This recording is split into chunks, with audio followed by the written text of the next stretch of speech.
Harare Mayor ari kunzi akafaiwa kudzingwa basa kubato reCitizen Coalition for Change. Ndo mabudiro akaita nyaya yacho, ende isusu hatina secret, tinobva tangouya nedzungu redu irori tichingokuzivisai kuti ndo zvinhu zvinenge zvakaitika, so that mogara muchiziva zviri kuitika. He is the same guy wokusapota kuenda achinobuda kunonzi School of Ideology yekuZANU-PF, ndokubuda achiti ari kuenda kunoisapota ikoko. Aenda kunoisapota zvakaitika ikoko. Vanhu vakataura zvinhu zvakasiyana siyana kuti iwewe kose wazoenda kunosapota this School of Ideology. Vanhu vakati no, musiye yakadaro, why muri kumuataka, why muchitaura zvinhu zvakadaro zvakashata pamusoro pake, ingawo mumwe wenyu what zvakataurwa zvakawanda pamusoro paJacob Mafume.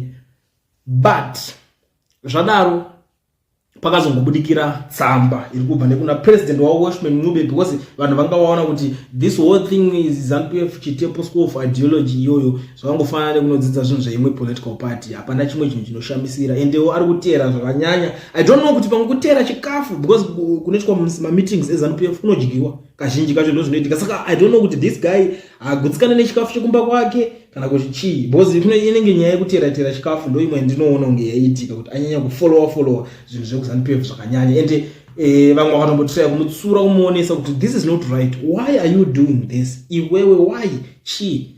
But mhinduro dzacho kana kuti respond yetaizongoona aingobloka vanhu vacho vekuCitizen Coalition for Change, kutongova bloka pamasocial media panzvimbo dzakasiyana siyana pakuti vanenge vachitraya kuda kuti kunoonesana naye. Saka ndo patiri kuzosangana netsamba iri kubva nekuna vaWelshman Ncube iyi iri kunzi I'm pleased to announce the following appointments with immediate effect of Honorable William Madzimure and Kurauone Chiwai to the positions of CCC Secretary of Information and Publicity, Party Spokesperson and Presidential Spokesperson respectively. Honorable Decent Bajila will continue to serve as Deputy Spokesperson. These appointments will enhance our communication capabilities aimed at improving the effectiveness and efficiency of our party's communication.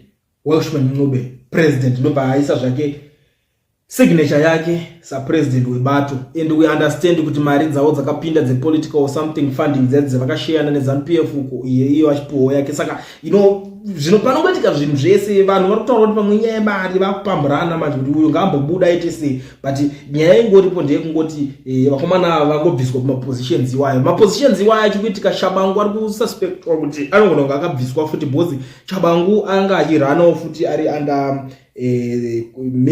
Secretary of Information something, ingeri post yake spokesperson Jacob Mafume vamiswa vanzi mima omana chibaita zveupenyu hwenyu. Ndo situation iri kuitika iko zvinezvi zvaitsamba yakabuda nezuro ichitaurwa. I think nyaya iyoyo ndangoti ndingogara ndangouya nayo, because I think vazhinji mune makunyazozivawo zvinhu zvinenge zvichingoitika, saka ndangoti ndingosiya update.